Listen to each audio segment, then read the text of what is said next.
Okay, hi everyone. So I'm going to review Avengers Endgame, or try to. I did get a haircut. It's a lot shorter than I expected. I should just acknowledge that because I think I look a bit different now. This movie I think is really hard to review because I don't even know what to say. I've only seen it once and it's 3 hours long and it has a lot. Overall I was very impressed. I thought it was a very good movie. But I feel like I need to see it again eventually to process it, and even I just need time. It really, because it is actually, I think, very dark, the story of Infinity War and Endgame, and it's very kind of deep, and also I will be spoiling it. So it's, yeah, some of what happens is really kind of shocking in a way, or powerful. There's movies like Schindler's List, Forrest Gump, E.T. the Extraterrestrial.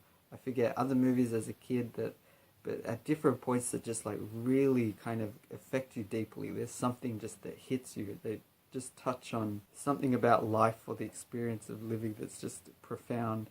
And this movie I felt had that a bit. It also reminded me of Lord of the Rings, The Return of the King, especially as like kind of a big epic action finale, kind of just some very profound moments that are just like chills down your spine kind of thing. So yeah, let's jump in. I will be spoiling it. If you haven't seen it, you should see it before watching this. Okay, I don't even know where to start because it's so hard that you can try to go through the plot step by step. You can try to look at characters or you can try to look at aspects of the movie. So I guess I'll start with an overall summary. The Russo brothers are incredible.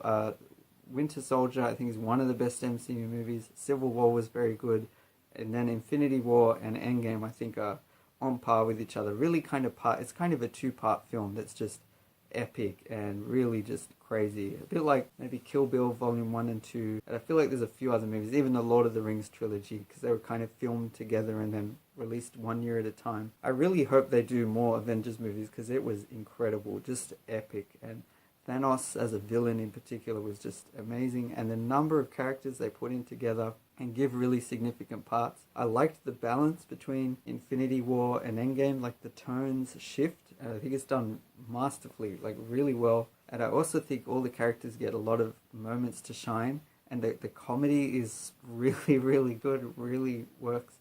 And also the lots of touching moments that are not too forced, but really can resonate with you. The music, I think, is better than most of the other MCU movies. It's by Alan Silvestri, and I was listening to the Infinity War soundtrack. It's really good, and I think Endgame's probably on par. But it's not. It's still not as memorable as, you know. It's a bit annoying. Like, where's Captain America's theme and Thor's theme and Iron Man's theme? Like, there's so much potential musically that is just has been wasted compared to like someone like John Williams, who in just the three Star Wars original trilogy and then the prequels has so many themes for like so many characters and places, and the way they interacted. Avengers, you really just have the da do da da da da da da da ba ba ba ba.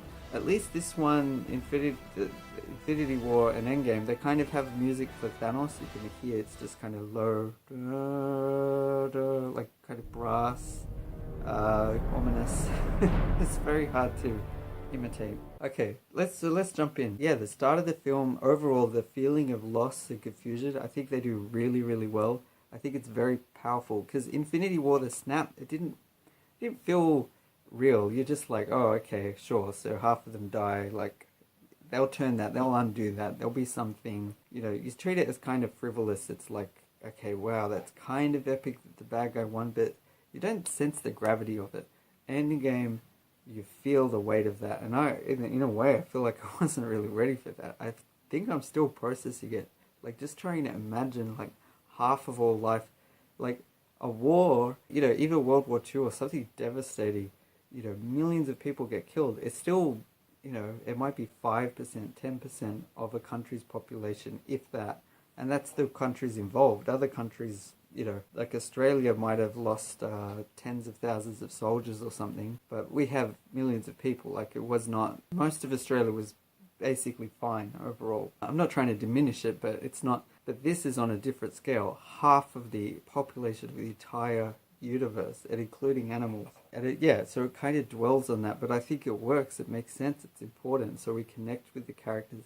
I hate the cliche when there'll be characters go to someone and say, hey, we need you to save the world again one last time, and they'll be like, nah, I can't, my days doing that are done, you know. Like it's such, it is a cliche, but this movie, I understand it. Iron Man has a kid after 5 years. That's kind of nice for him, I guess, but it's sad. Okay, he's lost Spider-Man and all these other heroes. They lost to Thanos, but what could they do? They tried their best. They move on. They killed Thanos, of course. That part was epic. I'll come back to that. But Hawkeye, I can understand. He's kind of, don't give me hope. Don't do that. It's like torture to someone if you give them hope, but it's false. And they're trying to be reasonable. It's the only rational way to process something like that is you just move on and you accept it. It's the best thing you can do. So I understood that. But yeah, that opening part, Captain Marvel saving the ship was cool. I have seen some interviews with Brie Larson, and she seems kind of insufferable. Like, is that the term? But kind of uptight. It's some very awkward interviews. But now I've told you, it doesn't make me look cool, does it? Because you know that I don't No. actually do it. So you don't do...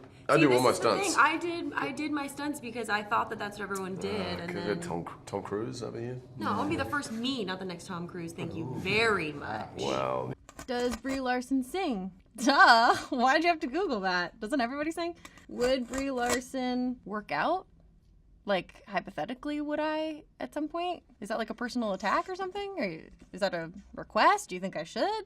Yeah, I work out a lot. Thanks for asking. You know, like I said, there's been a sort of a passing of the torch, and Brie just has to not screw it up. Any pressure with that, Brie? No, being the new I kid felt here? okay until he said it like that, and then now I feel a little scared. Yeah. But it's fine. Yeah, totally You're fine. fine. No, thanks for jumping on me. No, That's no, cool. you're Quite fine. sick. So I don't know exactly what that's about. She might be an okay person, but she's got some, I think, some political ideas that are a bit not everyone likes. I think she's good in the movie. I haven't seen Captain Marvel, but her character, it's kind of, she plays an important role, but not too much. But yeah, then when she saves Iron Man, that's kind of cool. And Iron Man and Nebula playing with the things. And then, yeah, they kind of find out, where Thanos is after 21 days, because there was another disturbance, and then they just go there and they kind of beat him, and it feels kind of weird, though. It's like, is this going to be a big battle? Like, what's going to happen? Is he going to reveal some other villain? Like, that's what I thought might be the case, or maybe he's got some information about how they can undo it. But then, no, they just kind of chop off his arm, and the stones are gone. He used the stones to just destroy the stones. And then they chop off his head. And that's it. They don't get any information. The lines, there's so many little funny lines throughout, though, as well. Like what did you do? I went for their head. But it feels not even bittersweet. It kind of feels empty and like there's nothingness. Like, okay, do we feel good? Like, yeah, we got justice. We killed Thanos. All right. It doesn't bring anyone back. And then, yeah, 5 years later, like, one of the great things, I really like Paul Rudd, so Ant-Man, that's kind of what keeps the story going. I hadn't seen Ant-Man and the Wasp. I need to catch up with some of the others. Yeah, when he comes in and you feel really sad for him, I really like and respect the fact that the movie took its time with that. That's such an important part of the story. Like that he's confused, like what's going on, and I think his wife has died, I guess, but his daughter is still there or something. I'm not 100% sure. But then he goes to them and says, I traveled in the future and maybe there's something, maybe we can do something. Like, I just like he's kind of innocent. He's not like as impressive and super intelligent. He's kind of like a regular guy that we can connect to. But he's like earnest. He just thinks we got to do something. You're Iron Man, you're Captain America. Like, he looks up to them. Like, we got to do something. And then I get the reluctance, and then Iron Man, it's kind of cliched. He kind of just, play around, make a Mobius strip, like, like that's going to make a difference. Like, and then you just run that simulation. He mentions eigenvector at some point. That's a maths thing that, I don't know, I guess it could make sense. And then it works, and he's like, I just found a way to do time travel. It's funny, but like, okay, fine, we accept it. And it's like, hey, if it did happen, that's how it might happen. Like, why not? So we could suspend disbelief. And then it's nice. It's like there's this little bit of hope and like, okay, so that we got something. And he calls it a time heist. I thought it was very cool the way they went back to the different time periods like Avengers. And it also made it very clear, easy to understand. I thought their plan was good, organizing which ones to get. I thought it was hilarious that Thor was fat. A bit like the dude from The Big Lebowski. I thought it worked really well. And the rock guy, there's this Noob Master 69, they're playing on Fortnite, and he says how he called me a dickhead. you know, and so Thor's like getting angry at this kid. It's very funny, and Hulk, you know, kind of like has turned into the professor, kind of fused the two sides of himself, and he kind of he gets a photo with some kids, and Ant-Man's like, "Hey, Ant-Man," and they're like, it's super awkward. It felt so natural. That's the other thing. I don't know how the Russo brothers do it, but they seem to get a very relaxed, very real type of acting sort of mood going on. Anyway, okay, we're gonna move on. So they do the time things. There were so many good moments of comedy, and it was kind of really creative, really interesting, different kinds of things going on. Kind of serious stuff here, and then kind of action over here, and comedy. Seeing the Hulk kind of just smash things, and he just keeps smashing the same car. And the Hulk's looking like, oh, they're embarrassed. And then when Captain America fights the other Captain America, and it's like Loki, and it's like, well, at least he doesn't know it's Captain America. But then the way he says, I could do this all day, and he's like, yeah, I got it. He's getting annoyed at his younger self. I thought that was hilarious. But anyway, and then the Hulk trying to convince, what's her name? The chosen one, whatever, the lady with the bald head. Again, Tilda Swinton or something. There's so many actors. Like Natalie Portman makes an appearance. Renee Russo. I forget. Like, obviously all the main characters. But there's heaps. There's like 40 or 50 pretty big name actors that are in the movie, at least to some degree. It's crazy. Just so epic. And again, lots of bits of comedy as they get, like, with, I nearly said the raccoon. What's his name? Rocket? And Thor and he meets his mother. It's kind of nice his mother knows he's from the future. Anyway, let's jump ahead because there's so many. I think it's really well done overall, and lots of little important character moments which resonates more later. So they get all the stones, and and then they're deciding what should we do, and then they do the click. But that's the really epic part. So that Thanos ends up back in the story. I was like, oh my god, because with Nebula, her thing head, somehow he sees a message. My like heart sank at that point, like, oh my god. And then he sees all of the details, like he sees them kill him, and he sees what their plan is, and he basically knows all of it because Nebula was there. She's almost like an accidental spy for Thanos 9 years earlier or whatever, 2014, because there was that's kind of 4 years before Infinity War, and then there's the 5 years. Yeah, and then just the way he somehow transports back. I didn't completely follow it, but you think, oh god, he's going to get access to the time travel through Nebula, because they could replace the Nebula with the younger, more like evil Nebula. Or you would think, I don't know, I guess she's kind of robotic, but wouldn't there be some other difference, other like a yellow thing? Like nothing else has changed in that time. Nothing, you know, she doesn't have like something, you know, she's still, I don't know. I don't think you could go, yeah. Anyway, but yeah, once that happens, and then, you know, okay, they do the click, and then there's kind of like the phone's ringing, and Hawkeye's like, is that...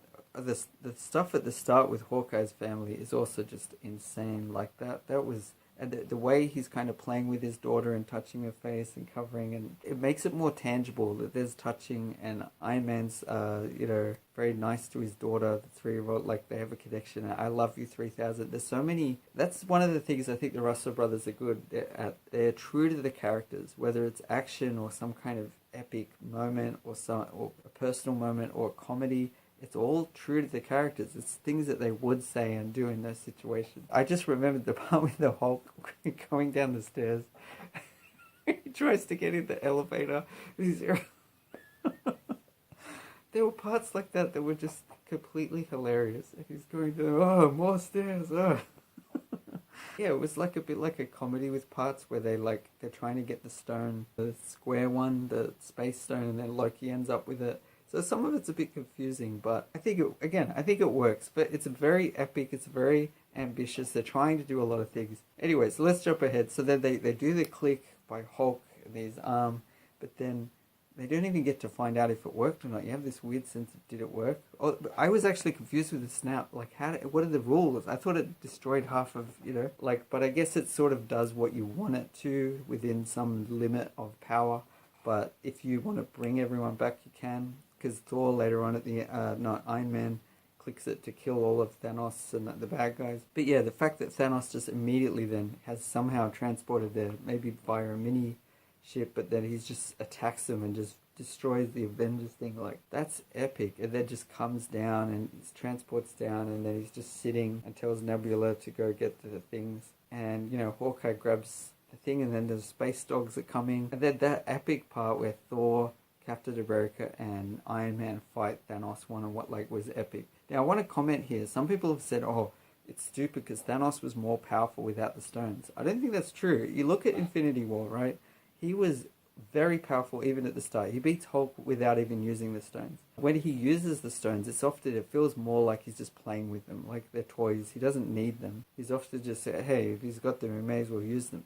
For example, getting the Reality Stone, he gets that before the Guardians arrive, and then he toys with them. Like Gamora thinks she killed him, but no, he was just playing with her to see what her intentions were, I guess. And then he effortlessly stops Mantis and Drax, no problem, like just a wave of the hand or whatever. Peter Quill, he can test him and he tries to shoot, but it's bubbles. Like, again, he didn't kill any of them. At the end of Infinity War, one after another, Black Panther, Captain America, I guess, is the last one. Scarlett Johansson, Black Widow, Hulkbuster, like all of them. He just knocks them one by one. Falcon, you know, before he gets to Scarlet Witch, and then, you know, I don't need to go through all the details, but he doesn't kill them.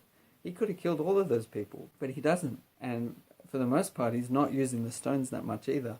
Iron Man, he was going to kill only so he could get the Time Stone, and then he spares him to get the Time Stone. That's all he wants. Iron Man at full force was only able to get a slight scratch. So it's implied in the Infinity War he's barely trying. Thanos is barely putting in effort. So I think it's much more believable. This is a key thing that I feel some people have missed, I think. He says, like, you know, all the stuff I've done none of it was personal. But now I'm going to enjoy. It's going to be fun to destroy Earth, to, like, kill everyone on Earth. And that's, at that point, you're like, oh my God, like, it could get to a point where the good guys are begging, please, just snap, just do the snap again, like, we'll take it back, like, just take half, because he's now going to kill everyone on Earth, plus do the snap, you know?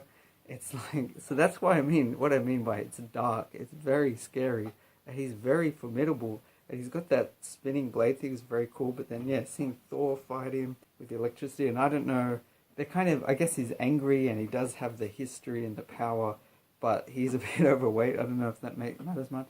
The part where you see Mjolnir kind of lift up and you're like, what's going on? I instantly was like, it's Captain America, because Age of Ultron, he lifts it, or he kind of makes it move, and it's like, it's going to be his send-off movie. I had a feeling Captain America and possibly Iron Man, they both, I guess, kind of die, or it's their last movie. And yeah, just seeing him pick it up, and then parts of the images looked like comic book stuff. It was so cool. Yeah, just overall that part was really awesome. And then just seeing, you know, Thanos, like, this time he's angry. You don't really see him angry in Infinity War. If anything, you just see him a little bit like, frustrated, a bit like, stop. You know, like when someone's harassing someone a lot bigger, and then the bigger person eventually just kind of pushes them and they fall over, you know, like, but this time he's like trying to kill Captain America, just breaks I also like that, how they didn't explain what Thanos' thing is made of, but it just chops through this vibranium, like, you know, Thanos is something else to be reckoned with, and you think he's got to get killed, and then, you know, he just kind of tightens it, and there's just this image of Captain America by himself, this huge, like, and I loved it, how it had the space dog things, and it had the things from Avengers, like all of the other bad guys, like everything that Thanos ever had, like a huge army, and those other 4 grey guys, and you're like, oh my God, like, we killed all of them, you know? It's like, no, go back to the snap. We don't wanna, oh my God, we have to do all of that. But then there's that, he's ready to fight, and then you hear kind of like a radio, and on your left, Captain, or something.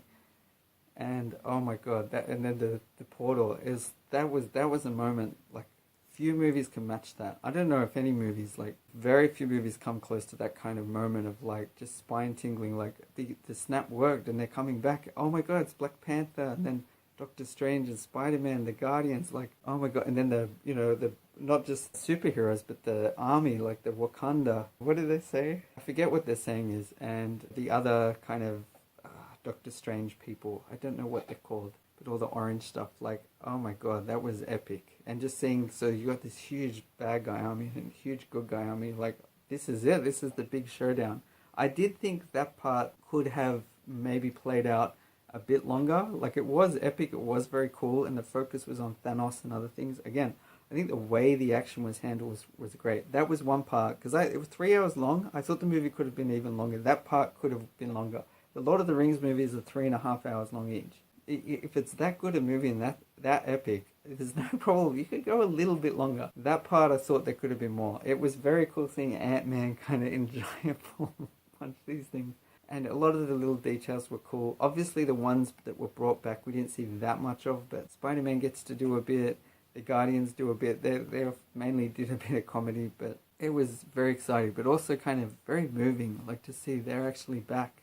And they don't even, like, Spider-Man was oblivious. Like, he doesn't even understand it's been 5 years. It's just, you know, I felt kind of sick, and I must have gotten knocked out, because next thing I kind of woke up, and then we have to travel and help you, and like, he's so innocent to what happened. Yeah, and that epic fight was great, and then Thanos, you know, destroying the time machine before they get there. Yeah, just the way it played out was great. And the other thing, when he says shoot down, rain fire, I thought that was kind of good. Again, it was epic in terms of villain strategy. He's not going to hold back. But then at some point they start aiming up, and it's like, what's coming? I thought maybe it was a fleet from like Guardians of the Galaxy or some other, you know, help. Some, you know, it could even be Earth's military or something is going to help, maybe. But then Captain Marvel, so cool, just flies through it, you know, does one or two things, and it just shuts down, destroys the ship. And then her sort of taking over, like, I'll take the gauntlet because she's faster and stronger. Like, and Peter Parker, I'm Peter Parker. Hi, Peter Parker. Do you want me to take that? That part was cool. Oh, one part that was very cringeworthy in my opinion, because there's a part in Infinity War where there's a few girls, it's like a cat fight. It was like Black Widow, the black lady from Black Panther, I don't know what her name is, and I forget, Scarlet Witch or something, against the female grey woman. He'll die alone, as will you. She's not alone.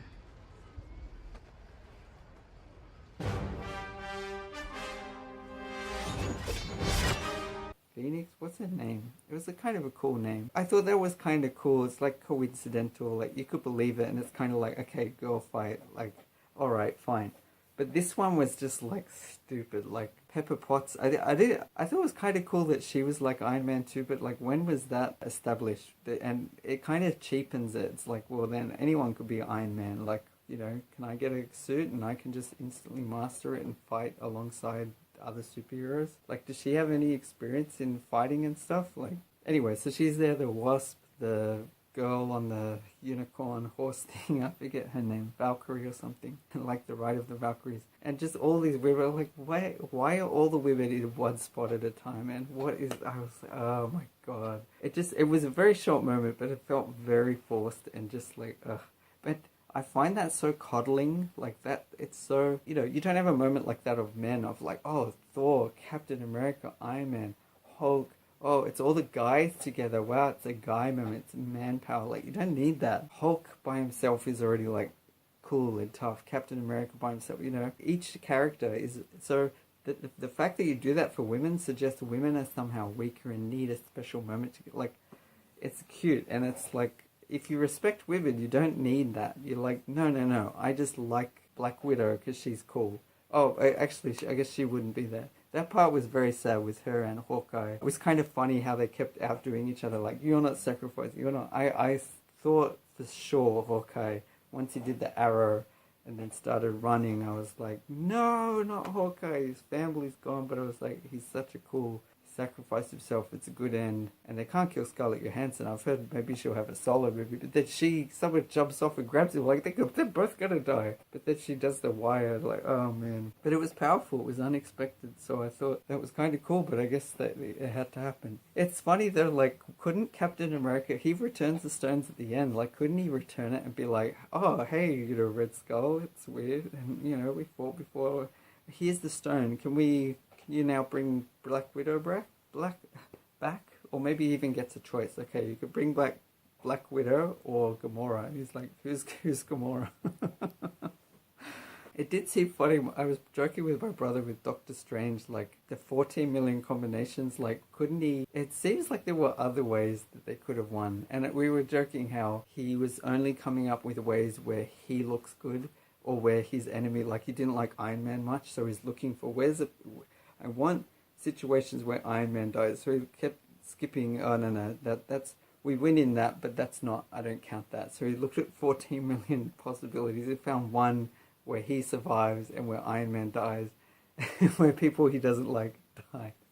I don't know. I was just thinking as well, like where they've got the gauntlet. Why not take the time stone out and then Doctor Strange could just go back? Anyone, they're fighting and then someone stabs someone or misses, and then they're like, Doctor Strange is like, yep, no problem. It goes back a little bit, and then they're like, okay, thanks. All right, and then they aim and they're like, yes, got it this time. Anyone who's aiming and they miss, back 3 seconds, thanks. Okay, okay, here we go, and sorry, one more time, back 3 seconds, or even. He could just sit at the side and just watch the fight and watch like, oh, look at what Thor's doing, and then be like, whoa, that was so epic. Oh, let's go back 10 minutes. Okay, now let's follow what Captain America's doing. Let's follow the Guardians. And he's like, oh, whoa, that was epic. Like, go back. Let's see that again. And then, whoa, slow motion, whoa.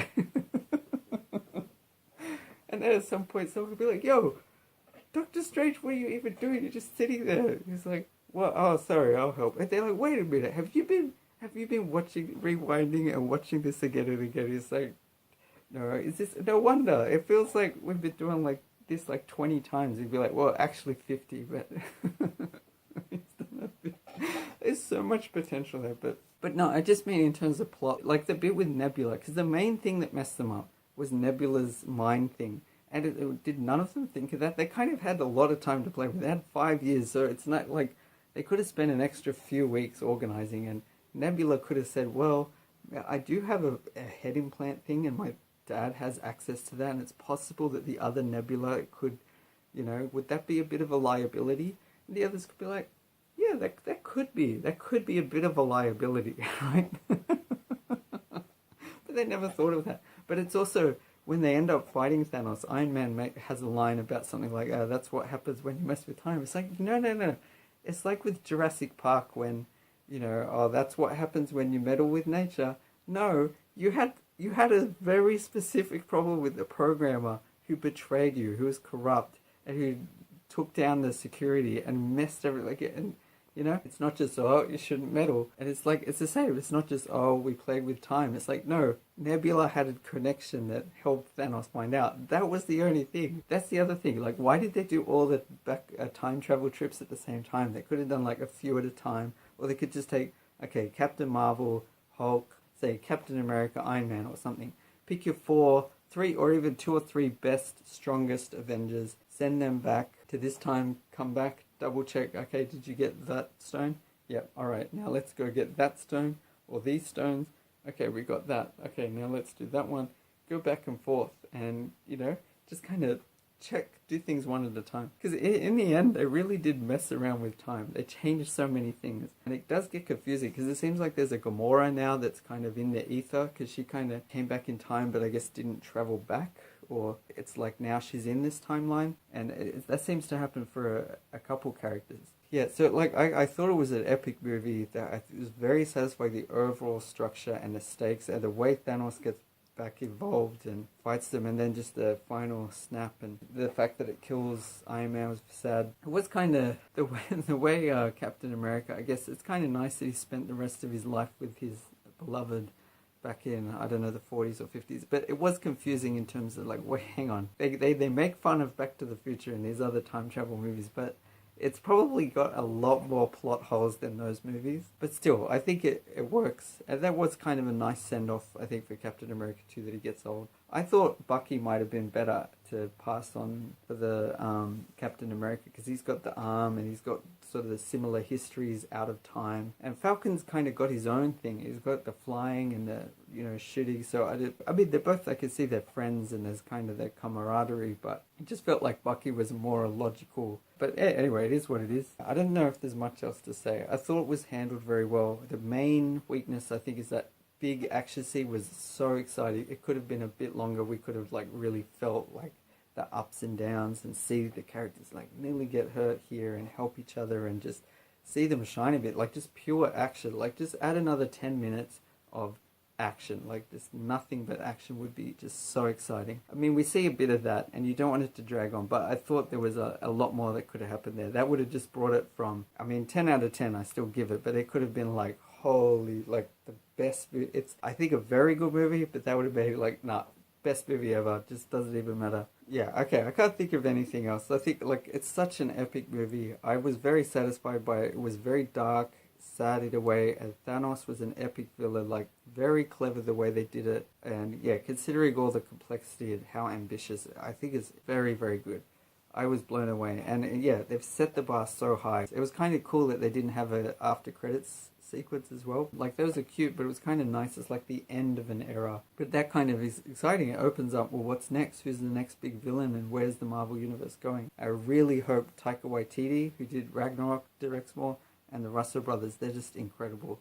So anyway, I'll leave it there. My voice is a bit sore now. Okay, thanks for watching. Bye.